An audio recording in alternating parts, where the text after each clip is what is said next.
Welcome to DK videos. आज हम बड़े भाई साहब पाठ का अध्ययन करेंगे जो कि मुंशी प्रेमचंद ने लिखा है। मुंशी प्रेमचंद अपने आप में बहुत प्रसिद्ध थे। उन्होंने बहुत सी शानदार कहानियाँ उपन्यास से लिखी थी। तो आइए देखें इस कहानी का सार।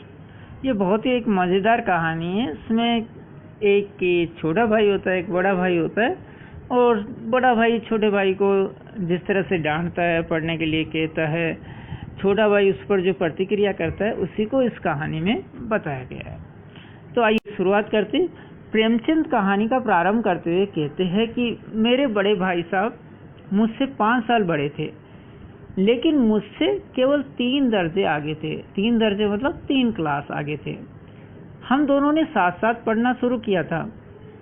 वे 1 साल की पढ़ाई 2-3 साल में करते थे ताकि उनकी नींव मजबूत हो जाए। यानी यहाँ पर क्या बताया है कि जो पढ़ना साथ शुरू करा था, अब वो क्या करते कि जो जैसे मान लो 1 क्लास होती, उसमें 2-3 साल तक पढ़ते, यानी कि फेल हो जाते। तो यहाँ पर छोटे भाई ने एक तरह से व्यंग्य कराया कि जिससे उनको लगे कि वो उनकी नींव मजबूत कर रहे हैं। मेरी उस समय जो उम्र थी वो 9 साल थी और वे 14 साल के थे। वे मुझ पर पूरी निगरानी रखते थे। वे उनका जन्म सिद्ध अधिकार था, यानी कि वो निगरानी करना उनका जन्म सिद्ध अधिकार था, क्योंकि वो बड़े भाई थे। क्योंकि इनकी उम्र थी 9 साल और बड़े भाई की उम्र थी 14 साल, यानी कितने साल का डिफरेंस हो गया? 5 साल का।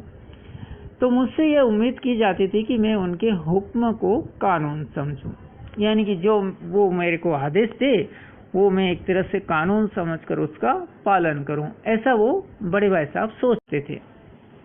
वे स्वभाव से अध्ययनशील थे, यानी कि उनका जो स्वभाव था वो कैसा था?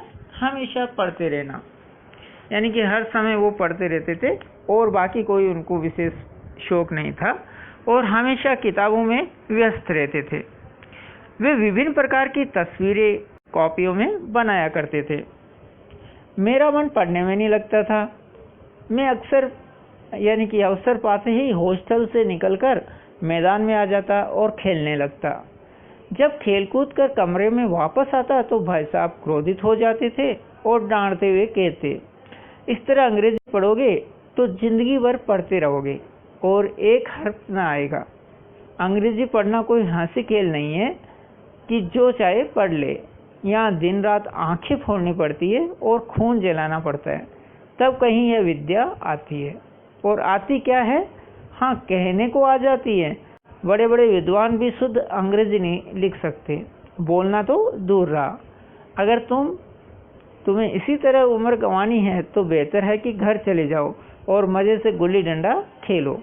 दादा की गाड़ी कमाई के रुपए क्यों बर्बाद करते हो? तो यानी कि इस तरह से उन्होंने छोटे भाई पर अपनी धौंस जमाते हुए, डांटते हुए कहा कि तुम जिंदगी भर अंग्रेजी पढ़ोगे तो भी नहीं सीख पाओगे इस तरह। तो यानी कि उनका कहना क्या था कि अंग्रेजी पढ़ना कोई मामूली बात नहीं है। बड़े बड़े विद्वान भी शुद्ध अंग्रेजी नहीं बोल सकते, नहीं लिख सकते, तो तुम क्या चीज़ हो?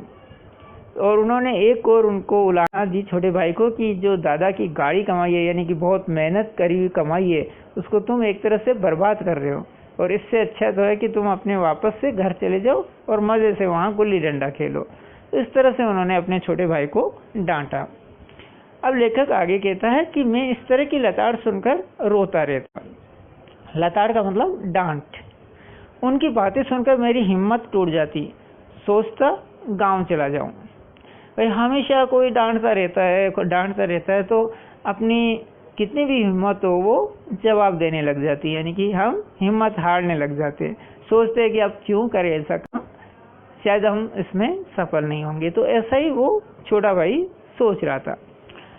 फिर हिम्मत करके टाइम टेबल बनाता पर उस पर अमल न कर पाता।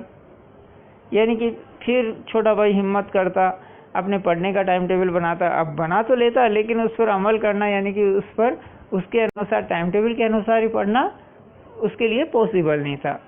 प्राकृतिक वातावरण मुझे इस कदर लुभाता कि मैं फिर से खेलने निकल पड़ता।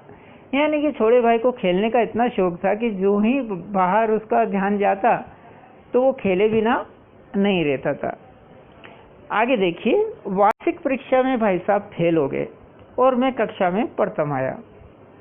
देखिए यहाँ पर कमाल हो गया कि बड़े भाई साहब जो हमेशा पढ़ते रहते थे वो तो फेल हो गए और छोटा भाई क्लास में फर्स्ट आ गया। अब हम दोनों में केवल 2 साल का अंतर रह गया, यानी कि दोनों भाइयों की पढ़ाई में केवल 2 साल का ही डिफरेंस बच गया।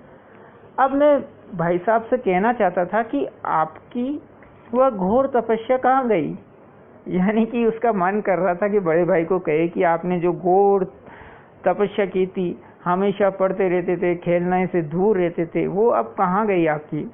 फिर चुप रह जाता, मैं फिर खेल कूद में लग गया। एक दिन बड़े भाई साहब मुझ पर टूट पड़े, तो उन्होंने क्या कहा, उन्होंने कहा देखता हूँ इस साल पास हो गए और दर्जे में अव्वल हो गए तो तुम्हें दिमाग हो गया। दिमाग होने का मतलब कि तुम्हारा दिमाग फिर गया, घमंड हो गया। मगर भाईजान घमंड तो बड़े बड़े का नहीं रहा, तुम्हारी क्या हस्ती है।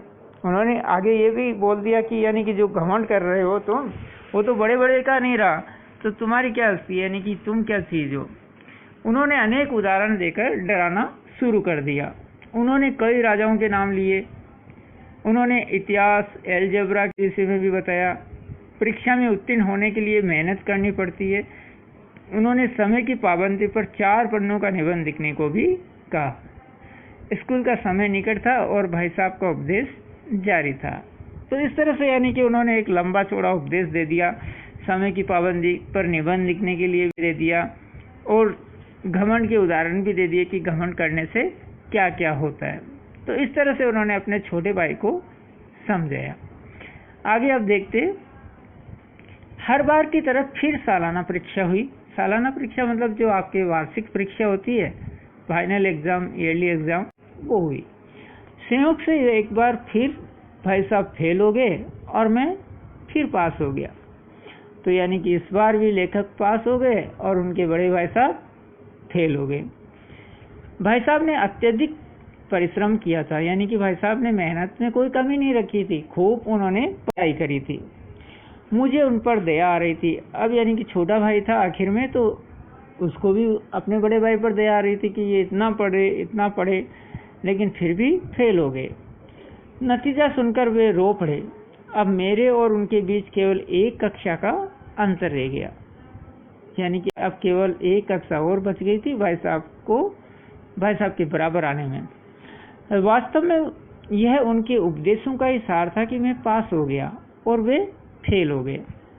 अब उनका व्यवहार नरम हो गया था, उन्होंने मुझे डांटना भी बंद कर दिया। मेरे मन में भी यह धारणा कर गई थी कि पढ़ूं या न पढ़ूं, पास तो हो ही जाऊंगा। अब यानी कि छोटे भाई को भी थोड़ा घमंड हो गया, उसने सोचा कि मैं पढ़ूंगा या नहीं पढ़ूंगा तो भी पास तो हो ही जाऊंगा, ऐसा उसको लगने लग गया। अब एक दिन संध्या के समय, यानी कि शाम के समय, हॉस्टल से दूर में कनकोहा लूटने के लिए दौड़ा जा रहा था। कनकोहा क्या होता है, जो पतंग होती है, तो पतंग कट जाती है तो उसको लूटने के लिए जाते हैं बच्चे, तो वैसे वो उसको भी लूटने के लिए जा रहा था। अचानक भाई साहब से मेरी मुठभेड़ हो गई, यानी कि भाई साहब उसको मिल गए, टकरा गए। उन्होंने फिर मुझे डांटना शुरू कर दिया। उन्होंने कहना शुरू किया कि एक जमाना था कि लोग 8वां दर्जा पास करके नायब तहसीलदार हो जाते थे। यानी उन्होंने कहा कि 8वीं क्लास में कोई आ जाता था पहले तो नायब तहसीलदार बन जाता था। उस समय 8वीं कक्षा को बहुत अहमियत दी जाती थी। तुम हो कि 8वें दर्जे में आकर बाजारी लड़कों के साथ कनकोहे के लिए दौड़ रहे हो, यानी कि जो आवारा लड़के हैं उनके साथ पतंग लूटने में लगे हुए हो। लोग तरह तरह के कथनों द्वारा अपने छोटे भाई को डांटते फटकारते हैं और अनुभवजन्य बातें कहते हैं। भाई साहब का मानना है कि जीवन जीने के लिए अनुभव ज़्यादा जरूरी है। घर का कामकाज और खर्च का हिसाब घर के बड़े बूढ़े ही ठीक प्रकार से रख पाते हैं। यानी कि भाई साहब का ये कहना था कि अनुभव सबसे बड़ा होता है। तो अनुभव अगर हमारे घर में जो बड़े लोग होते हैं वो घर का हिसाब किताब अच्छी तरह से रख सकते हैं। उस समय मुझे अनुभव हुआ कि मेरे बड़े भाई साहब कितना अनुभव तथा ज्ञान रखते हैं। मेरे बड़े भाई साहब ने मुझे गले से लगा लिया। मैं भी उनके ज्ञान के प्रति नतमस्तक हो गया। वे कहने लगे, जब तक मैं हूँ तुम बेराह न चलने पाओगे। यानी कि बड़े भाई साहब ने कहा कि जब तक मैं हूँ तो तब तक तो मैं तुम्हें डांटता रहूँगा, थोड़ा सा भी तुम गलत राह पर चले तो मैं तुम्हें डांटूंगा, रोकूंगा। इतने में यानी कि एक कनखोहा उधर से गुजरा, यानी कि एक पतंग उधर से गुजर रही थी। तो भाई साहब लंबे थे इसलिए उन्होंने उछलकर पतंग पकड़ ली और बेतहाशा सब हॉस्टल की तरफ दौड़े और मैं पीछे पीछे दौड़ रहा था। यानी कि आज पहली बार छोटे भाई ने बड़े भाई साहब का बचपन देखा, क्योंकि वो तो कभी खेलना, पतंग लूटना ये तो उनके लिए एक तरह से असंभव था, वो कार्य आज बड़े भाई साहब ने किया। तो यानी कि कुल मिला के प्रेमचंद ने इस कहानी में बड़े भाई और छोटे भाई के संवाद के माध्यम से ये बात बताई है कि बच्चों का जो स्वाभाविक स्वभाव होता है वो क्या होता है, खेलना कूदना। अगर हम उससे वंचित रहे तो वो हमारी पढ़ाई के लिए भी नुकसानदायक होता है। आपने भी देखा होगा कि जो बच्चे हमेशा पढ़ते रहते लेकिन उनके मार्क्स एग्जाम में बहुत कम आते हैं, जबकि कुछ बच्चे ऐसे होते थोड़ा सा समय पढ़कर भी बहुत अच्छे मार्क्स ले आते हैं और दिन भर खेलते रहते, कोई सोचता है ये तो फेल होएगा। तो यानी कि हमेशा पढ़ना भी जरूरी नहीं है, हमें पढ़ना भी चाहिए, खेलना भी चाहिए। और एक और बात इस कहानी से हमें मिलती है कि यानी कि बड़ा भाई जो होता है उसका अधिकार होता है छोटे भाई को समझाना, डांटना, गलत अगर रास्ते पर जा रहा है तो उसको समझाना। तो बड़े भाई की डांट डपट का ये फल था कि छोटा भाई क्लास में फर्स्ट आया था और निरंतर पास हो रहा था। तो आपको ये वीडियो अच्छा लगा, वो पार्ट समझ में आया हो तो कृपया मेरे चैनल को सब्सक्राइब कीजिए।